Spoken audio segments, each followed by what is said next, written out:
A man with dark wings on his back and a pair of horns on his head, resembling a demon, confesses his feelings and proposes to a girl named Sharon.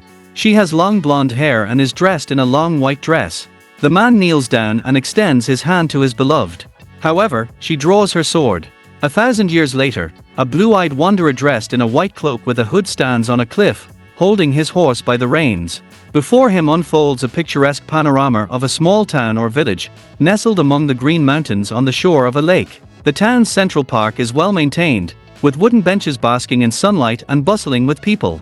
It is surrounded by street stalls and neat houses with balconies adorned with flowers. A fair-haired girl walks across the square, balancing a clay pitcher on her head. She notices a group of children surrounding a white monument depicting a girl holding a sword in front of her. One of the boys climbs onto the monument, despite his friends being scared and asking him to come down. He almost reaches the top but slips, falling. The girl manages to catch the child but falls herself. It is Aru, a resident of the village named Sharon, scolding the boy and his friends, worried that they could have been hurt. The boy now extends a floral wreath to them, explaining that they simply wanted to leave a gift for the night. The girl helps the boys place the floral wreath on the head of the monument, and they gratefully run away. Aru grumbles at the troublemakers who could have simply sought help from an adult. As she watches them leave, her attention is drawn to the monument, and her face lights up with a smile. The monument portrays the heroine Sharon. According to legend, 1,000 years ago, she defeated an evil dragon and saved the world. The village was named Sharon in her honor, and the lake where she settled was called Dragon's Tears. Local children grow up listening to the story of the brave warrior and remember that she and her brother were among those children. In her childhood, Aru dreamed of resembling Sharon, imitating her in games. As a sign of respect, the girl wipes the monument, clearing the inscription from dust and dirt. She fails to notice a strange fiery glow passing behind her but turns around at the sound of a broken water pitcher at home. Aunt Aru scolds her for breaking the pitcher, shouting at the girl and accusing her of being no different from her parents. She hits her with a broom before instructing her to wash the dishes to be of some use. While washing the dishes, Aru remembers the games she used to play with her brother. She recalls how their mother sewed costumes for them, and their father carved wooden balls. Quietly crying, Aru doesn't notice her brother Zephyr sneaking up behind her. The young man, with long golden hair and a striking resemblance to Aru, playfully covers his sister's eyes with his hands, scaring her. But he notices that she is crying. Aru replies that she just got a little water in her eye while washing the dishes. Deciding to cheer up his sister, Zephyr presents her with a pack of chocolate cookies from the local bakery and helps her dry the dishes. In the evening, sitting in her room, Aru takes out a small bag of inheritance that her uncle and aunt secretly kept for her. She is waiting for her 19th birthday to leave home with her brother. She hears a noise behind the door and decides to eavesdrop on her uncle and his wife's conversation. The man is drunk and angry, realizing he only has 1 day left to pay off his debts, or else he will lose his house and all his belongings. His wife accuses him of spending all their money on gambling. In response, he threatens to marry his niece off to an old man he owes money to. That way, the man will pay off his debts. Zephyr breaks free from her uncle's grasp and fights him, telling her sister they need to leave. The girl runs to her room for money and belongings and notices a strange light shining through the window of the house. Fire quickly engulfs her uncle's house. The elderly couple tries to sell their property but realizes they won't last long. So, they decide to abandon their nieces to their fate to escape. Zephyr searches for her sister amidst the fire. Meanwhile, the cat suffocates from the heat and flames, and she falls to her knees. Before her eyes, a human figure emerges from the fire. The fiery man reaches out his hand and leans in to kiss her. Through the window in the room, a stranger in a white cloak appears. He holds a white scythe in his hand, and upon striking, it emits a white light, shattering the fiery figure. The boy grabs the girl in his arms, and the fire draws closer. Eventually, the entire house is engulfed. A strange glow. An explosion is heard. The boy regains consciousness amidst the debris and realizes with horror that the girl is no longer there. However, it turns out that in the embrace of the stranger with dark hair, dark wings, and long black claws, she is in the darkness. The man, looking at the girl, recognizes his beloved Sharon. She dreams of finding herself on a battlefield, consumed by flames. She sees a dark figure tearing apart her opponent and then approaching her, looming over her like a shadow. Eric wakes up from the nightmare in cold sweat and finds himself in an unfamiliar bed, in the arms of a stranger. The man wakes up but doesn't find the girl beside him. Meanwhile, she, transformed in the darkness, holds a heavy candlestick tightly in her hand, holding her breath and waiting for what comes next. Perez doesn't remember anything about what happened to her, including how she ended up here. But she remembers the beginning of the fire and the preceding conversation in which her uncle planned to marry her off to a wealthy old man to pay off his debts.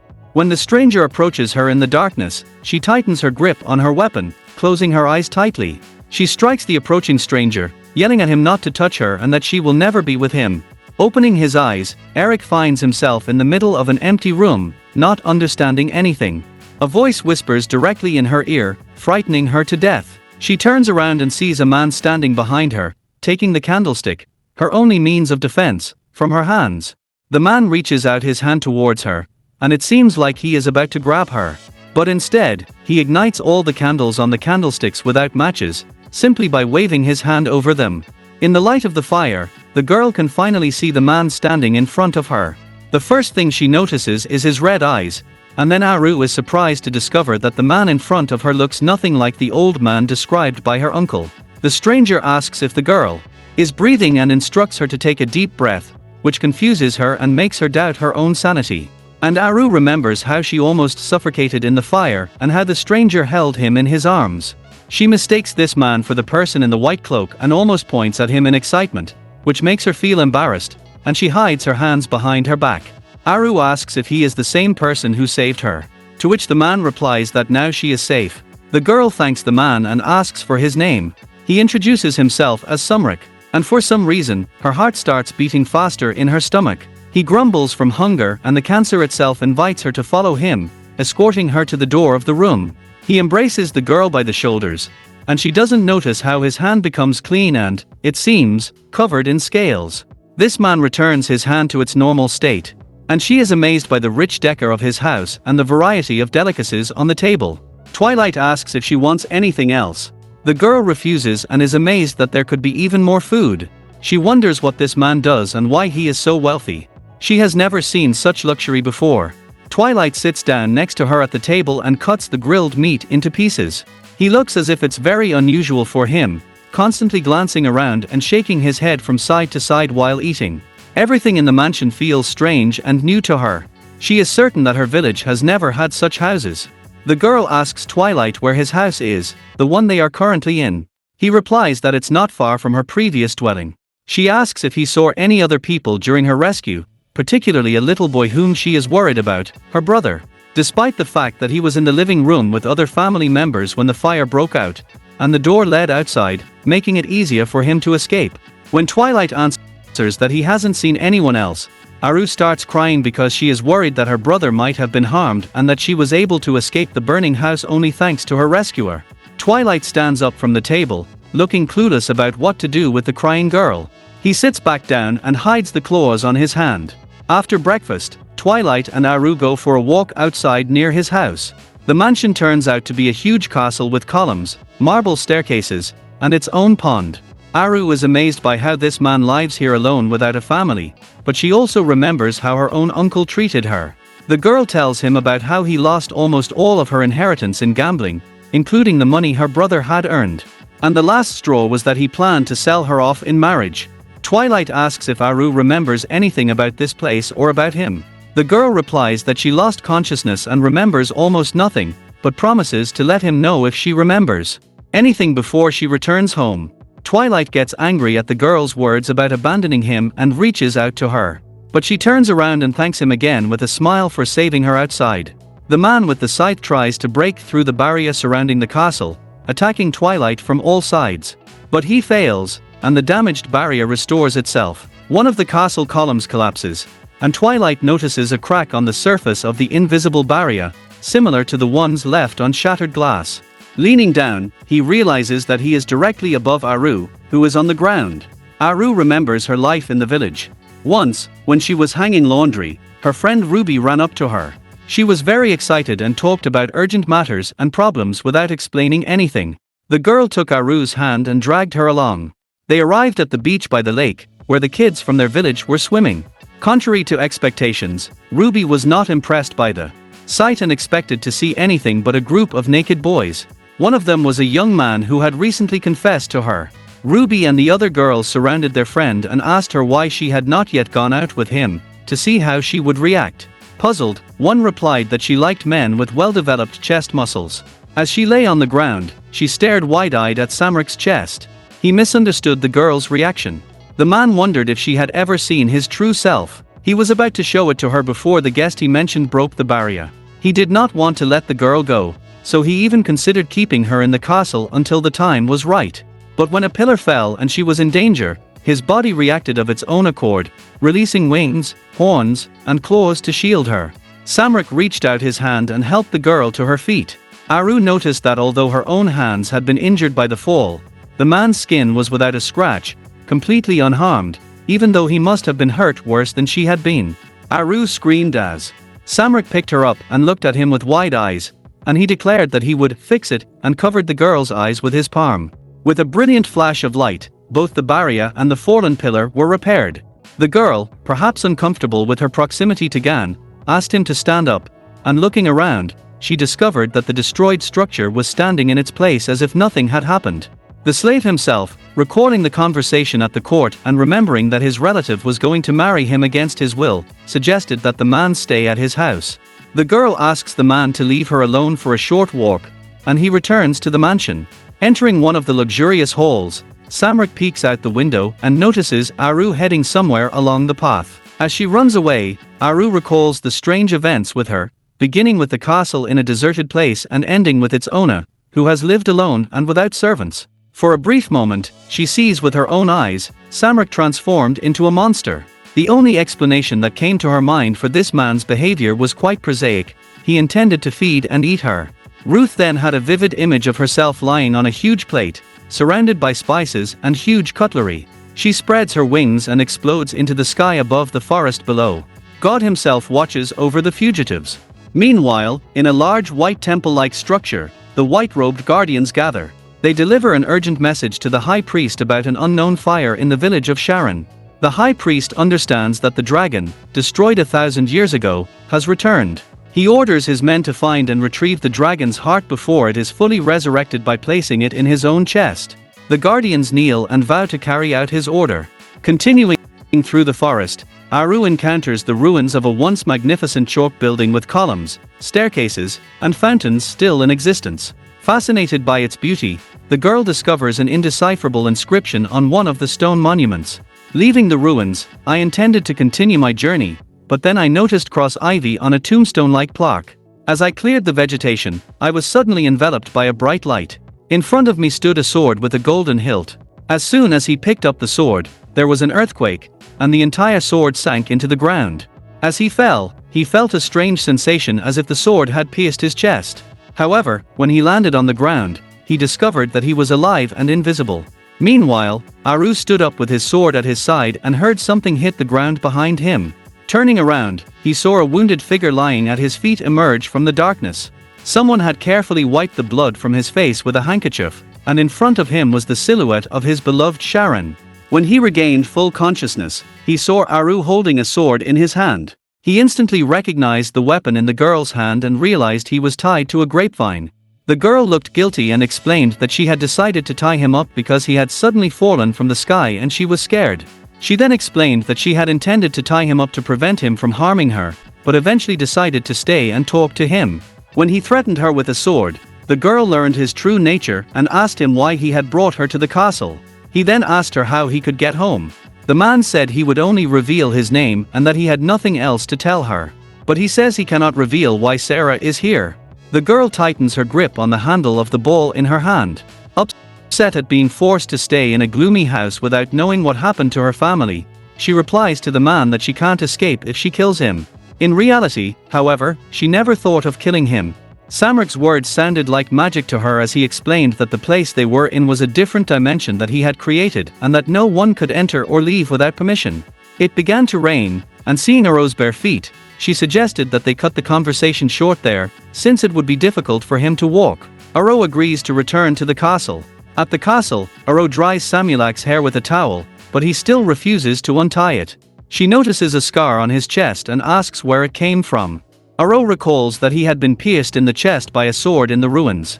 Meanwhile, Samrak, who has been following the girl and watching from above, at one point feels as if his chest has been cut open by a sharp blade and he falls unconscious. He remains silent. In response to her question, he remarks that Samrak's clothes are still wet from the rain and that he should change. However, he is unable to change himself and is bound so that she must change herself. Aro is very embarrassed by his situation and, closing his eyes, decides to remove Samrak's wet clothes without even looking at them. She is reminded that the man standing before her is not even human. She comes up with the idea of pretending to eat a lollipop. But Al can't resist the temptation to palm his chest muscles. Samrak whispers in the girl's ear, "What are you tickling me for? I didn't know you had that side of you," and blushes a certain way, remembering that they are alone. The girl protests that she didn't mean it, but unaware of the moment, Mark grabs her wrists as he is released from his cuffs. Too naive and foolish to think he can hold her by the delicate grapevine, he pushes Aru to the ground. For some reason, he calls her Aaron. Aaron says he will end their relationship and asks her to return the heart he took from her. He says that his heart contains the magic of the dragon, and that the dragon manipulating its power is like a flame that never goes out. Sharon was quick to resist the dragon and ripped his heart from his chest. She remembers this legend, which she had heard many times as a child. She understands that the man standing before her is a dragon. The day the dragon's heart was shattered into pieces, he was reduced to a handful of ashes, leaving only a small spark. He wanders the world. And now, 1,000 years later, the dragon has found Sharon. But because the pieces in the girl's chest have not yet merged, Samrak cannot regain his heart right now. As Baron lies pressed against the ground, Samrak begins to resist, waving his arms and legs to try to push him off. But the man does not budge an inch. The enraged dragon grabs the girl by the ankles and threatens to break her legs to make her obey. Her eyes are completely red. Haru, lost in hope and filled with fear, realizes that she is alone with the monster in the castle and calls for help. At that moment, the Guardian enters the world created by Samulak and attempts to break through it. The dragon feels her barrier crumble and lets go. Aru orders her to stand up, change into dry clothes, and wait for him. He takes on his true form and soars into the raging skies above the territory to deal with his unwelcome guest. One debris surveys the area to look for intruders who have invaded his territory. His surroundings are illuminated by a crimson light. However, even with his magical powers, the dragon is unable to detect anyone. The Guardian is enveloped in a white glow that allows him to hide from the dragon's gaze. He hides himself in the forest and watches the dragon in the sky. He never expected to see it up close. Debris summons an army of crimson dragons and orders them to bring their named guests, dead or alive, to him.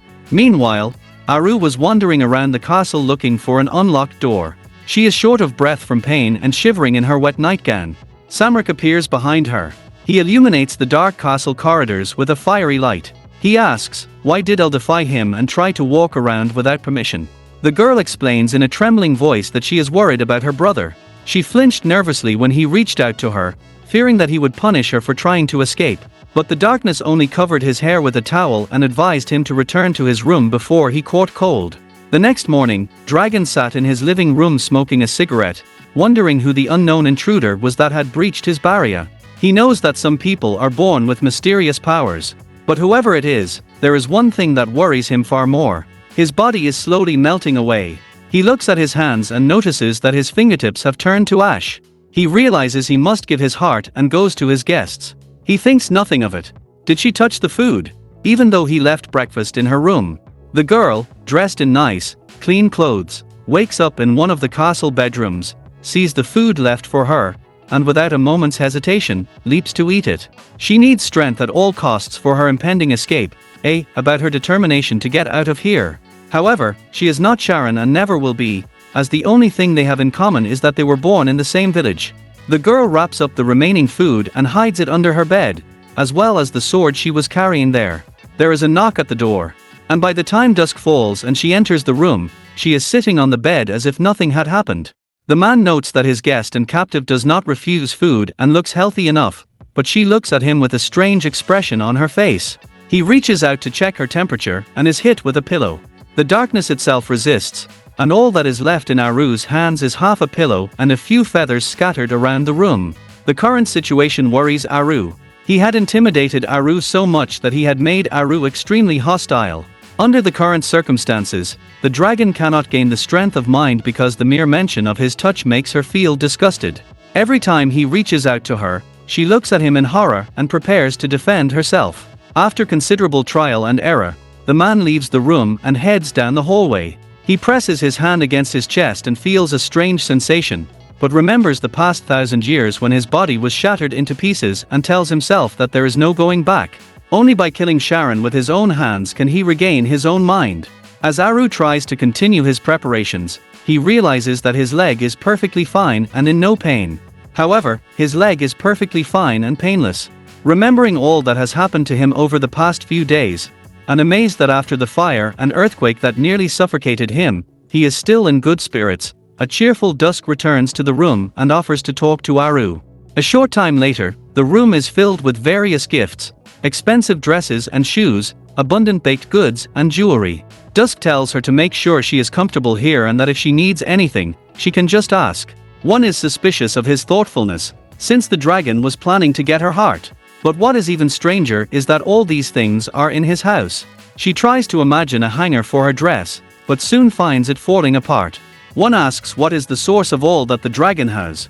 The dragon replies that it is all human offerings, enchanted to protect them. The girl is frustrated that she still cannot believe that the dragon before her is real, that the legend says it is powerful, ferocious, ruthless, irritable, and selfish. Dusk rejects such a characterization and points out that among humans, dragons have become famous as villains. What kind of person was Sharon? When Dusk first learns that Sharon is a heroine among humans, he asks the girl to tell him everything she knows. It's Sharon, replies. Aru tells the dragon the legend, praising Sharon and claiming that every girl in the village dreamed of being like the heroine as a child. Dusk, upon hearing the story, looks depressed and wonders how a girl who did such a thing could have become a heroine. He described Sharon as a small, weak, scared and active girl who could never be called a heroine. She had difficulty even understanding her own heart. Finally, she revealed her repulsive nature. Aru was utterly outraged and offended by this insult to the heroic figure of her native village. He accuses Dusk of humiliating Sharon because he cannot admit that he has lost. The girl was convinced that Sharon was over 2 meters tall, with a strong body and excellent ethics. Twilight imagines a fictional character named Sharon and is stunned by the absurdity of a human-created story that bears no resemblance to reality. The dragon insists that the real Sharon was not even a warrior, but rather a princess. Why is she so interested in Sharon and why does she want to be like her? Does it mean that she dreams of slaying dragons? Or replies that if she is like Sharon, surely she would want to do something about it. She asks Dusk to come closer to her. And when he sits next to her and snuggles up to her, she says she wants to tame the dragon. Aru recalls that many years ago, as a child, she shared similar feelings with her brother. The dragon is very strong and can spew fire. They are much more useful to tame than to kill. And Psy dreams as a child that if he becomes a warrior, he will be stronger than the dragon. And if he does wrong, she scolds him and slaps him. But if he does good, she will feed him the most delicious meat. Eventually, having made him obey her, Raz makes the dragon fly wherever he wants. When Gan himself hears the girl's story, he looks at her as if she has gone mad, darkens like a cloud, and presses his hand to his forehead. Bala, immersed in delusion. She is completely unaware that she is talking to the dragon and feels uncomfortable, wondering if she has offended the man again this time. Samira, however, suddenly suggests taming him. But Samira suddenly suggests that they try to tame the dragon. But I can't think of anything better to do. Still afraid of Twilight, she strokes his hair, scratches him under the chin, and asks him to behave himself, because he is a good boy. I asked the stunned dragon to fly with me once on my back. Then, surprisingly, Cancer agrees on his own and flies over the terrain with Sar on his back. The girl is delighted and asks him to fly her to the top of the mountain. However, she refuses, saying that the place is near a barrier and that she has set a trap there. The girl is carried on her back. The dragon restores his strength and body, but he does not seem to like this method very much. Cancer himself thinks only of tying up the captive, but he realizes that this will only make matters worse. At the same time, a search is conducted for the body of his brother among the wreckage of the burnt-out house. The girl and boy's uncle says that he doesn't care about his ungrateful niece and nephew who set themselves on fire to escape, and that he should never have allowed them to live under his roof after losing their parents. Ruby is angered by his words and says she should have searched the whole neighborhood instead of drinking. She is determined to find her loved ones and is convinced that Aru and Zephyr are alive. Flying on the dragon's back, Aru admires the vast forest, spreading her name. Beneath it, she contemplates whether she will ever be able to return home. But her sadness somewhat dissipates when she recalls her lifelong dream and decides to assume an epic pose. Unable to resist, she falls from the dragon and tumbles precipitously down. But Dusk catches Sarah in midair, saving her from a hard landing. He is unhappy with the way she treats him like a mere horse, and Aru begins to make excuses. To which Dragon remarks that taming him is apparently proving more difficult than she imagined.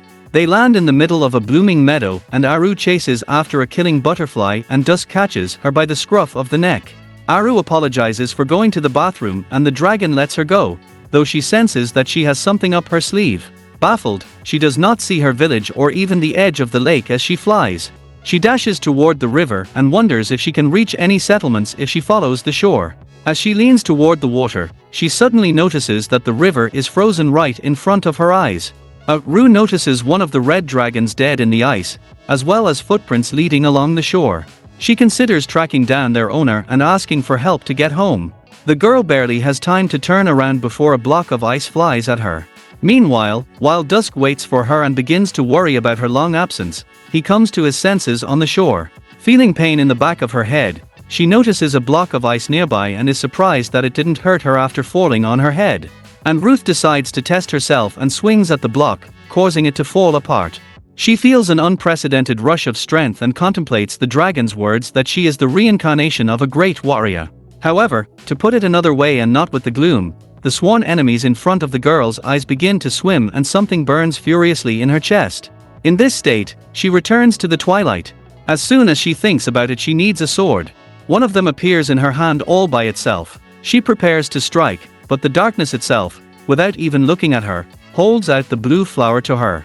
During her absence, he notices that the flower has blossomed. The dragon asks if she still likes the flower as much as before.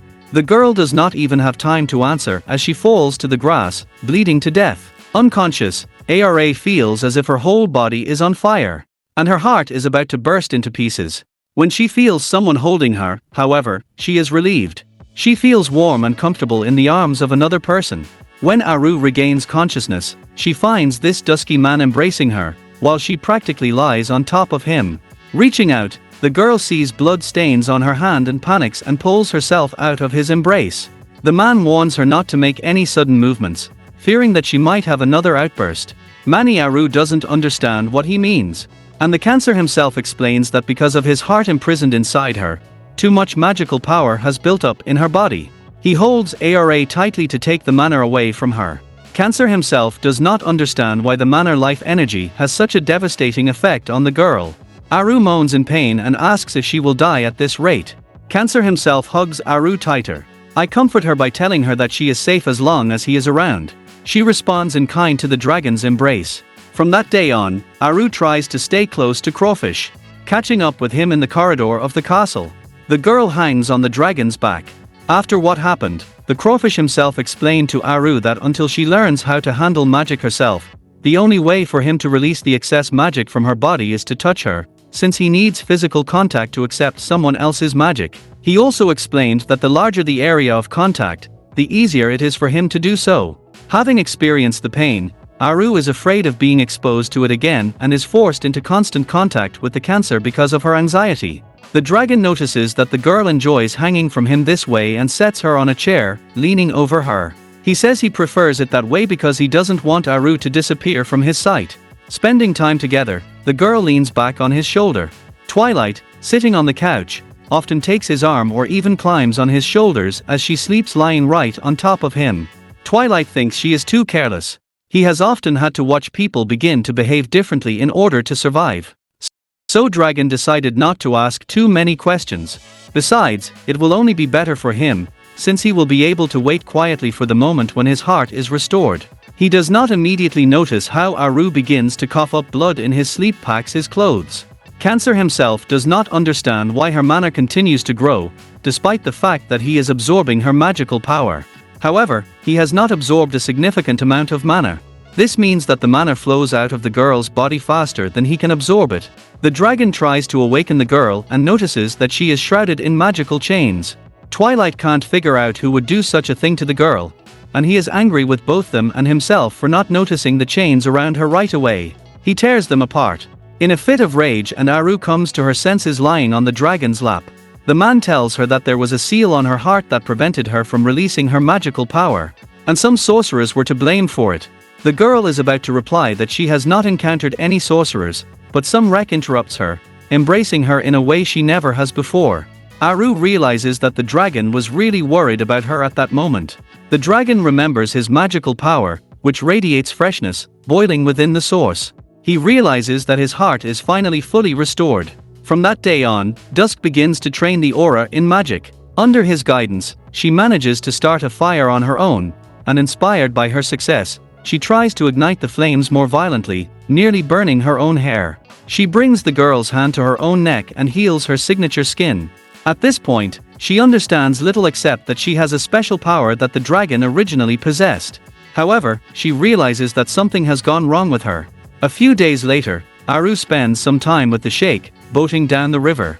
The girl tries to practice magic, but no matter how hard she tries, she cannot transfer her magic power to the dragon himself. She wonders why she can create flames but nothing else. The sheikh pulls Sar into his arms and sits on the dragon's lap to absorb the mana that has built up inside her, pressing her against his chest and asking the girl to please take him home. The sheikh asks where she is going to take the body. It overflows with mana. Aru replies that she misses her brother and friends, and offers the sheikh to let her live near everyone. The girl tries to convince him with the words that people will definitely marvel at the darkness and its magic, and if he uses it for the good of humanity, they will be overflowing with gratitude for him. He promises to embrace the dragon every day, and after her death he can simply reclaim his heart. But Darkness replies that he is destroying people and that he wants to tear apart anyone who gets in his way. The girl is saddened by his words, and is reminded that the dragon may still want to kill her too, only to rip his own heart out of her chest. After spending some time together, Val comes to think of Darkness as a friend. Looking at Maiden, Dragon mentally turns to her and says, "I don't know." What thoughts run through his head? That night, he sits in his room and puts his sword in front of him. He ponders if the darkness will not let him go and kill again. Flames erupt around the sword and the girl jumps out of bed, not knowing what is happening. A guardian appears before her, clad in a white cloak robe. The boy does not immediately realize where he is, but noticing the aura, he calls out her name and, conversely, does not recognize himself and shows his sword in front of her. As his pursuers chase after him, the guardians prepare to slash at once. At that moment, however, a ring of flames surrounded him. At first he mistook it for a trap, but as he looked, he realized he was in an unfamiliar room. Then he saw a girl in front of him and asked him, "Who are you?" The guard told her to put down her sword. Relieved that she was unharmed, she felt her aura waver. After a few moments, she finally put down her weapon. She did not know how she knew the boy's name, but she called him Marion and told him that she had met him before. The young man was surprised that Aru remembered him. Their conversation was interrupted by a knock on the door and Dusk's voice behind it. Aru remembered the dragon's words about humans and knew that if he saw Marion in the room, he would not forgive him. She helped him up before she soared off the door and greeted the dragon with a smile. Cancer himself was surprised that Aru did not protest his late visit, and her good mood seemed suspicious to him. Standing in the doorway, Aru refused to let Dusk pass, telling him that she was too tired and was going to bed. So if he wants to tell her something, he should do it right there. However, Dragon did not listen to her and suddenly opened the door, smelling an unfamiliar scent. Aru replied that the room might smell like food, but the groundhog was convinced of the presence of said guest. While the dragon searched the closets, Marion lay in his hiding place under the bed, pondering the fact that he had no chance of winning a duel with him, even though he still had no heart. Dusk surveyed his surroundings with his reddened, comical eyes, but the only living thing he saw was the girl. Yet his anger grew along with his desire to burn the whole room to the ground. Aru approaches the dragon, spreading his arms wide. The young lady begs him to embrace her and, against all odds, the shadow obeys, holding her tightly to him. He expresses his belief that she was apparently in a depressed mood after their conversation. Baru intends to share his magical power with the dragon and send him into the room, but instead he lifts the girl in his arms and places her on the bed. He reveals his plan to spend the night in her room, leaving her confused as her guest is still hiding under the bed. Aru makes sure that the dragon is really not going to leave snugly, nestled in her arms. Dusk notices that the girl is awake and asks with genuine concern why she cannot find rest. In response, she wonders why the dragon himself can't sleep. Instead of answering, the man gently kisses her neck. Why does the Aru feel agitated? He reaches for the next kiss, but she asks for a hug, her turning away from him. Aru asks what's gotten into him, and Dusk replies that he doesn't like the peculiar smell wafting through her room. Although Aru is unable to understand the connection between his words and actions. Eventually she realizes that Dragon finds the smell of the other man next to her unpleasant, indicating that he may be harboring feelings for her. Rek turns to her again, calling her Sharon and taking a strand of her hair in his finger, stating that he never intended to kill her and has no desire to do so. The girl fights back, informing him that her name is Aru, not Sharon. The dragon argues with her, firmly convinced that she is Sharon, and uses her heartbeat in her chest. As proof, Aru reminds Cancer himself that he planned to take his heart from her. But now he suddenly declares that he has no intention of hurting her. There is no way she can make sense of any of this. The dragon speaks of a way to get his heart back without hurting her through some kind of magic. There is a sound coming from under the bed, catching Aru's attention. However, she tries to distract herself by taking the man's face in her palms, begging him to tell her the details of this method. She declares that this is a very important matter for both of them and urges him to join forces, ready to listen carefully. However, Dragon evades her inquiries and offers to discuss it at another time, indicating Sarah to sleep in his arms. Even though her eyelids are poured with lead, she decides to wait until Cancer himself has fallen into a deep sleep, before hiding Marion in another room. And, naturally, she falls asleep. The first, without waiting for the Cancer itself to do so. Opening her eyes, the dragon, who has been pretending to be asleep all this time, checks to see how soundly Aru has fallen asleep beside him. He has applied sleep spells to her, and so she must be out like a light. As the Dusk prepares to go on the hunt, Aru does sleep soundly until morning, and when she wakes up, she finds no dragon beside her and has no idea when she fell asleep. She looks under the bed and does not find Marion there. He has simply vanished into thin air, and the girl does not understand what could have happened during that night. Dusk stands, holding his hand out in front of him, stained with blood. All of his loyal dragon servants have been destroyed by someone. He sees them lying in a pool of blood among the icy wreckage. It seems that his problems have only worsened. Meanwhile, Aru searches all over the castle for Marion, but all this proves utterly useless. She is horrified at the thought that while she slept, the Dusk may have killed him. The Guardian appears behind her as if from nowhere, frightening the girl. He apologizes for her fright and explains that he hid his body to avoid the dragon's gaze. His cloak has a protective function that allows the man to hide from strangers' eyes simply by wearing it. What worries Marion much more, it is that at the moment they are in the dragon's lair. He recalls the previous night under the bed and, in Aru's mind, there is a look on his face as if he has suffered a mental trauma. The girl doesn't understand how Marion knew the groundhog was a dragon, and PSY remembers her first encounter with Martin. As a child, while playing with her brother on the lake shore, she fell into the water. The girl went underwater, and her brother, who couldn't swim, crying bitterly on the dock, trying to call for help. Unexpectedly, she saw an unfamiliar, blonde-haired teenage boy swimming toward her. He pulled her out of the water and helped her get to shore. It was 7 years ago, shortly before their parents were killed during a robbery of their carriage as they were driving into town. Marion, however, disappeared before he could thank him. At last the young lady can express her gratitude to this gentleman for saving her. She asks how he came to be at Castle Twilight, despite the dragon's declaration that no stranger could enter his territory. Marion replies that he showed up because Aru herself called him and promises to explain everything later. Once they get out of the place, he introduces himself as a priest of the Order of Ross, who confronts the dragon and falls to his knees before the young lady. He calls her the reincarnation of the great heroine Sharon and tells her that if the dragon takes possession of her heart, there will be great tragedy, because dragons are living disasters. Maureen invites Sarah to accompany him to safety, but she hesitates because the cancer itself, as she has seen it, is very different from the dragons described in the legends. She wonders if Cancer itself is really such an evil dragon and explains to the priest that she does not think running away from Cancer with its drinking heart is the right thing to do. The priest is taken aback by the young lady's intention to get the dragon's heart back and sees it as a serious problem because the aura is too kind and believes everything the dragon tells her. Maureen declares that he will have to return the aura by force. The young lady tries to stop him, but magical chains entangle her body. Meanwhile, Dusk discovers that his opponent is a mage whose attribute is ice. He recalls that the attribute of the spell cast on the girl was also ice.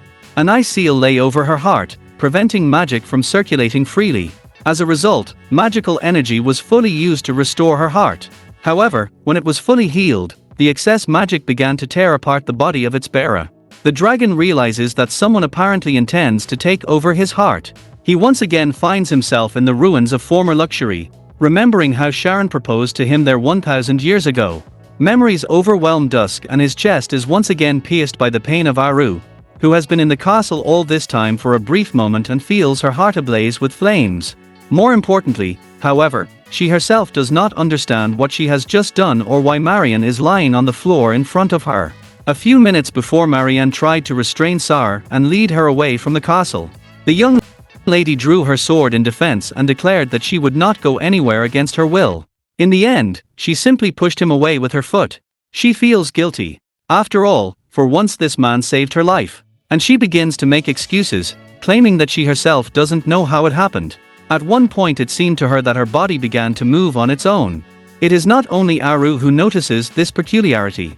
Marianne was no less surprised to see that the girl, who had never held a sword before, handled it like a skilled swordsman, and notices the scratch on his face.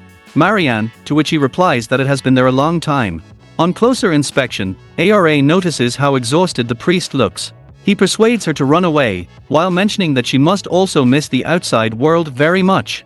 Reflecting on his last words, the young lady realizes that she does miss her home, especially her brother. Not knowing if he is alright because of her cursed heart, she can't just leave the twilight. But at the same time, she doesn't want to stay here forever. Aru doesn't think anything bad will happen if she just goes home for a while and then comes back. She asks Marianne about escaping the place. However, upon closer inspection of his exhausted face, the girl asks if he is hungry. And she discovers that Marianne has not eaten or slept in days. On her return to Castle Dusk, she brings a bunch of different foods from the kitchen. He remarks that Aru could have just said she was hungry and there was no need to take the food out. There you go. The girl tries to explain that this is not the case at all. The dragon says that in this case Aru was just planning to escape, and he unwraps her roll of cloth. The food flies to the floor. Dusk calmly says that there is no need and he is ready to let the girl go home. Hugging her, he adds that he has one condition in return. Twilight indulges in memories of something from the past. A dragon and a lady in a long dress, whose face is almost hidden by her cloak, are sitting in a meadow. The dragon asks his interlocutor about how people tend to their objects of affection, calling it an expansion of their horizons. The lady, surprised by his question, answers that they usually confess their love by giving what they consider valuable. Mostly, lovers exchange rings with each other. The dragon asks if it is true that if you give such a gift, you can tie your fate to your soulmate for the rest of your life. To which the interlocutor is amazed at his view of marriage. The dragon replies that she herself has said it, that there is something of value in it. However, the princess is not satisfied with anything mundane. Aro distracts Dusk from his thoughts. The dragon hugs her and tells her that he will come to her from time to time, and then the girls will have to spend time with him. And PSY shares this news with Marianne when she brings him food. Boy is sure he's lying because no dragon would give up his heart. He believes that the cancer itself is merely trying to appease Sarah and make her let her guard down. He still insists on escaping, but the girl is convinced of the dragon's sincerity. Marianne asks her to heed the dragon's words and leaves her to check for escape routes. Baru is left alone on the balcony and feels a little depressed. She notices that the lights are only on in one part of the castle and decides to go check. As she enters the sumptuous hall, she finds a huge table set up for a festive dinner. A Dusk approaches her and she asks why he has prepared all this. Dragon replies that tonight is their last dinner chaired by the dragon. I am touched by the fact that something akin to a farewell party has been arranged for her as she looks at all the delicacies lying before her. She recalls her first day in this castle and her first encounter with the gloom. Briefly, she wonders if he was the man who rescued her from the fire. Nevertheless, this in no way prevents her from fully enjoying her meal. The young woman offers the dragon and the pie, inviting him to taste the incredible dessert, which melts in her mouth. She says she feels as if she has just received a birthday present. Twilight asks when her birthday is, to which Aru replies that it has already passed. When she arrived at his castle she was only 18 years old, but during her time here she turned 19. Which means that she has reached adulthood. Dragon cannot fully comprehend the process of human aging and does not know if this is a milestone, but explains that her 19th birthday is a very important date in her hometown. On this day, a coming-of-age ceremony is held. All the villagers come together to celebrate and congratulate each other. And if a girl reaches adulthood, she dances with a young man who also turned 19 years old. This event happens only once in a lifetime. After hearing about this tradition, Summer decides to ask Ara to dance, but warns her that he has not danced for a long time and is not the best partner. The girl laughs nonchalantly and accepts the invitation. The instruments around them play on their own, creating a melody. Aru never thought she would have to dance with a dragon, and yet her heart breaks for the pain she cannot understand. She asks how often will the dusk visit her, and he answers that he will, as long as she does not harbor any animosity toward him. The girl sincerely does not understand what he is talking about and why she should feel any animosity toward the dragon. Remembering the previous night, she decides to take revenge on him and, standing on tiptoe, kisses him on the neck. Dusk holds her tightly to him and tells her that during their wedding ceremony she took this step precisely because of her dislike for him, not remembering anything about her past life. Aru does not understand what he means. The dragon decides to break their fatal bond and rips the girl's spine open with his hand to remove his heart from her chest. Tears of pain flow down her cheeks and the dusk whispers soothingly that it will soon be over. As a parting remark, he says that it was a pleasure to meet Sharon again. With those words, he rips his heart from the girl's body.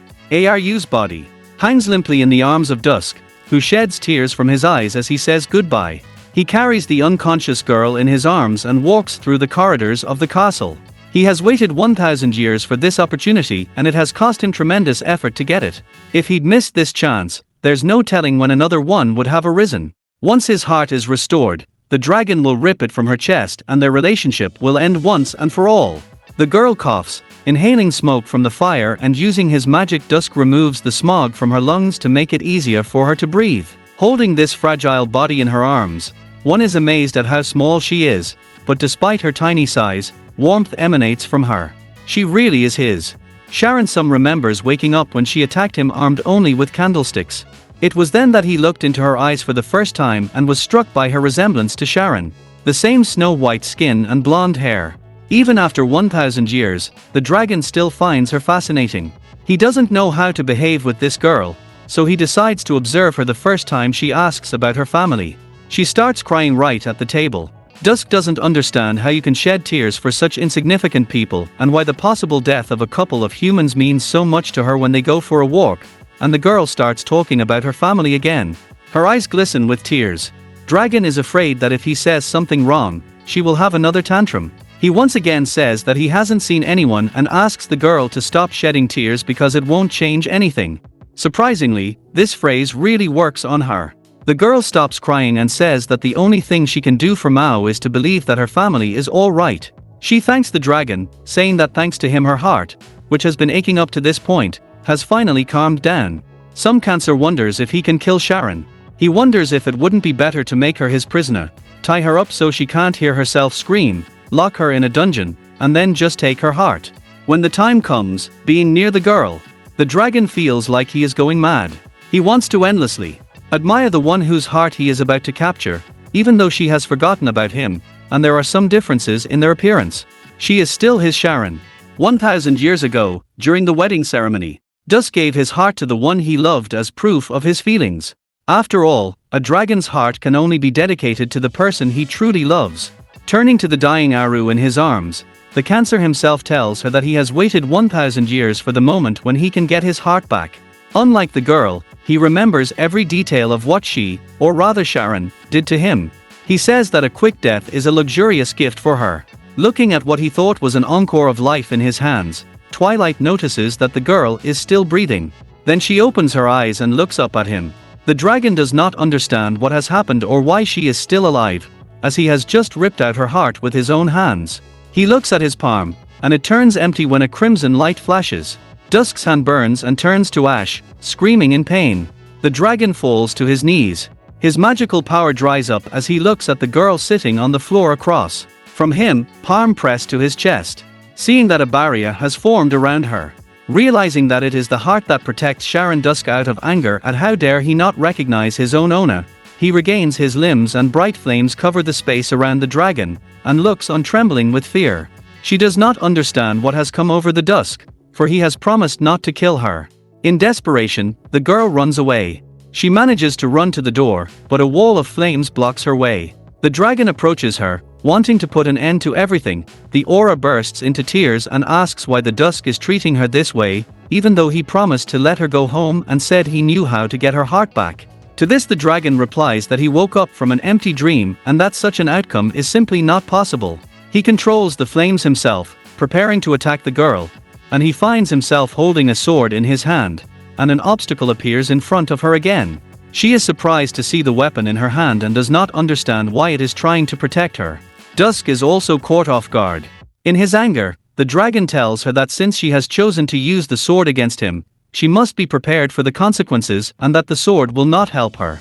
In one fiery lunge, Dusk knocks the sword from her hand, causing it to fly far behind her back. He intends to rip out the girl's heart, but instead stabs through Marion, who appeared out of nowhere and shielded the girl with his body. The wounded priest freezes the space between him and the dragon with his ice magic, affecting both the ice and the outstretched hand of the Dusk. He shouts to Ara to run away, reminding her that her heart must be as far away from the dragon as possible. After some hesitation, the girl finally listens and runs away. The enraged dragon calls out to Marion the ghostly rat who invaded his home and lets go of his hand. He grabs him by the neck, lifting him into the air. He says the boy is quite good at magic for a man, but he is far from getting to any ruin. Dozens of arrows created with magic fly toward Marion. Turning around, Aru sees several of them pierce his body, and Ruth falls to her knees in horror, left alone with the dragon. The slave himself takes possession of all her attention. Approaching her, Morin lies down on the ground, and behind him the dragon prepares to attack, but he is stopped by the priest, who suddenly rises to his feet and attacks from behind, forcing Forty to divert his attention away from the Taru and block the icy attack. Marion realizes that he will not survive this battle, but nonetheless tries to hold off the dragon for at least a few moments. Dusk grabs his face with his palm, pressing his head to the ground and questioning where he got his mantle. He notices a strange crystal pendant around the boy's neck, and his hand screams, urging the Maori to sag. Deciding to attack the Dusk from behind, and he effortless dodges. Through her screams, clutching her sword tightly in her hands, she attracts the dragon's attention and finds herself surrounded by a ring of fire. She realizes that the dragon is truly afraid of her sword. At the sight of this weapon he focuses all his attention on it, trying to resist himself. Aru thinks about how she can bring out her former sword fighting skills. She realizes that she made the mistake of believing in the dragon, described as a natural disaster and an enemy of humanity. Obeying her instinct, she finds herself right in front of the darkness, almost pressing the point of her sword against the dragon. However, she simply grabs it with her hand and effortlessly pushes it away. Marion manages to catch her. He runs off with Saru and blocks the path behind them to prevent pursuit. Some ruin is chasing them, burning everything in its path. They manage to escape beyond the flaming castle, but the huge fireball continues to pursue them. Marion, carrying the girl in her arms, spreads her gleaming white plumage behind her back. Her wings, however, are badly wounded and tells her that she will not last long. The priest asks Ara to break the barrier, as with the dragon's heart in her chest she is able to use his own power against him. The girl manages to make a hole in the barrier. Falling through it she glimpses the colossal silhouette of an approaching monster and a solid wall of fire. Behind them, Aru and Marion fall to the ground, landing among the autumn leaves. She looks around for their next dragon, but it is nowhere in sight. The girl tries to revive her companion, informing him that they are free, but he is still unresponsive and lying unconscious. Marion regains consciousness as she tries to drag him through the forest on her shoulders. The girl is relieved that her companion is still alive and conscious. She assures him that he need not worry, as the dragon is nowhere to be seen. However, Aru believes that the boy is too heavy for her to carry and, noticing this, he suggests that he walk on his own. However, the girl objects, stating that he is too heavily wounded. They notice a ruined temple nearby and stop inside. Here they find all the medicine they need to dress their wounds. Despite the pain throughout his body, the priest is in much better condition than he could have been thanks to his robe. He puts bandages on himself and the girl calls out to him. She stops in front of the statue of Sharon in the wicker ivy and covered in moss. sitting at the foot of the statue while Marian retells her leg. Aru asks why the statue is in such a place. The boy replies that their church opposes the dragon, and thus Sharon has become the heroine of the entire continent. However, there are not many places left where her legend is remembered. And so in many places, Sharon's statue is considered a representation of an unknown deity. Marian examines the wound on Aru's back, which is almost healed but still painful, especially when touched. The boy continues to bandage her after drawing water from the lake, where he finds the girl, distraught at the betrayal of the dusk she sincerely trusted and crying silently. The priest offers her the red apple he found as a treat. In the evenings, they sit together around the fire while soup is cooked in the pot. Marian sketches on the ground with a branch and their plan. How to get to town, buy everything they need, find a carriage, and go to the temple. Their route is east, and Jiyu is still worried about her brother and asks when she can finally get home. Marian assures her that her family is fine and there is nothing to worry about, reminding her that the dragon will be looking for her in her hometown, and he won't be in a good mood. Ru asks if she can at least write a letter to her brother. Marian asks Ara what she thinks is the most important thing for a man to do in his life's journey. She's not sure. She answers that it has to be family, love and faith in each other. However, the priest believes that the most important thing is the breath of life. The girl calls his response primitive. Marian tells her not to respond to her feelings. For family, love and trust can only exist for those who are left alive. He asks her to stay alive until the day the dragons finally twist. To the west of where Saru and Marian are located is the temple of the Church of the Frost. Two guardian priests are discussing a certain patient, and one of them asks for information about him. Pulling back the curtain, they look at the young man lying in bed, only his sleepy arm visible behind the bandages. The other watchman replies that it is the marshmallow from the village. Sharon tries to fall asleep by the fire for now. She ponders Marian's words. He has explained to her that, in fact, dragons are more like natural phenomena with a pronounced selfishness than living creatures, let alone humans. A dragon is like a forest fire. No matter how big the flame, if there is nothing else to burn, it will go out if the dragon has no heart. It is only a matter of time before the dragon disappears. Aru ponders whether she really wants to die. Fear of death must have been what drove him to do just that. She recalls walking through the dragon garden. One day Dusk plucked an apple from a tree for her, and later Aru asked him to put her on his shoulder so she could pick oranges. They reached for the distant oranges. She almost fell off his shoulder, clinging to him with all her might, but dropping the whole basket to the ground. She offered him some fruit. One orange she still held in her hands, but he refused, insisting that she keep it. In the morning, Marian sends a message using a magic dove, informing them of their imminent arrival at the temple. He surveys the wastelands through which their path wends its way. Sitting at the foot of the statue, eating an apple, still feeling mixed emotions, she decides to accept the fact that escape is currently her only option. She should reflect on her whereabouts. Marina as a priest suddenly materializes in front of her. He explains that the robe he is wearing once belonged to Sharon. Relics handed down from generation to generation in Frost's church. When he was given the robe, he thought the story behind it was somewhat exaggerated. But now he is convinced that it is the only reason he was able to answer Aru's call. The girl notices a huge flock of purple creatures in the sky, one of which she saw near Dragon Castle, dead in the river ice. Marian quickly falls to the ground with the girl, hugging her tightly, pressing her palm against Arthur's so that she makes no unnecessary noises, whispering to her that it is an infidel summoned by the dragon. Looking up at the sky, he tries to estimate how many of these creatures there are. And according to Marian's calculations, there are about 200 of them. And frightened, the dragon seeks her out and still intends to take her heart. Moreover, it is difficult for her to breathe in the position she is in. And who remembers what Marian said about her cloak? By wearing it, one can hide one's presence. Two people can easily fit tightly under this cloak. However, Marian's heart beats very loudly. I've never heard another person's heartbeat so close and clear when she was next to the darkness, lying on his chest. There was always such silence around her that she could clearly hear her own heartbeat. It was pounding in her chest at breakneck speed.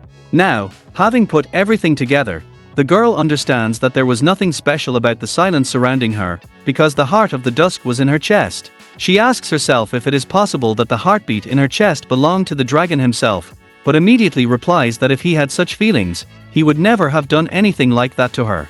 As the girl's thoughts swirl in her head, a flock of Vivian flies over her Marian in the sky, unaware of their presence.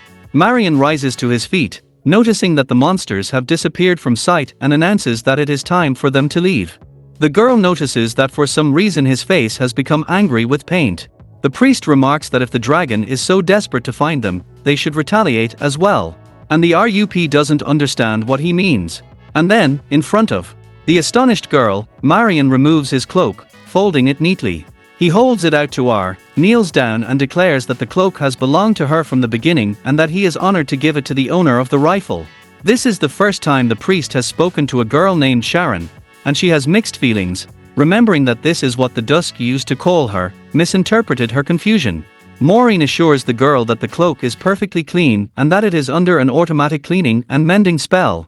The girl assures him that everything is fine and agrees to wear the cloak, even though she has always felt a deep affection for Sharon and has dreamed of being like her.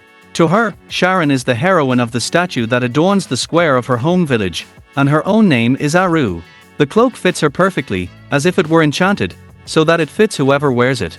Maureen invites Aru to go on their journey, but the girl wants to check something first. If the cloak responded to her call, whether the sword will also respond and the weapon appears in her hands at the same moment. Thus, this is indeed the same sword that belonged to Lady Sharon Aru. She is not sure if it is really Sharon's, but she is absolutely certain that Sharon is protecting her in every way possible. They set off, and Marion mounts Tara on her back, moving swiftly across the heathland, studded with leaves. The young woman objects, as the young man has recently been injured and, moreover, moving on another man's back does not seem culturally appropriate to her. He replies that he strengthens his body with magical powers, and it is a rather delicate work that is not easy to repeat, but manages to separate from him and ascend into the sky on his own. It's time in the air.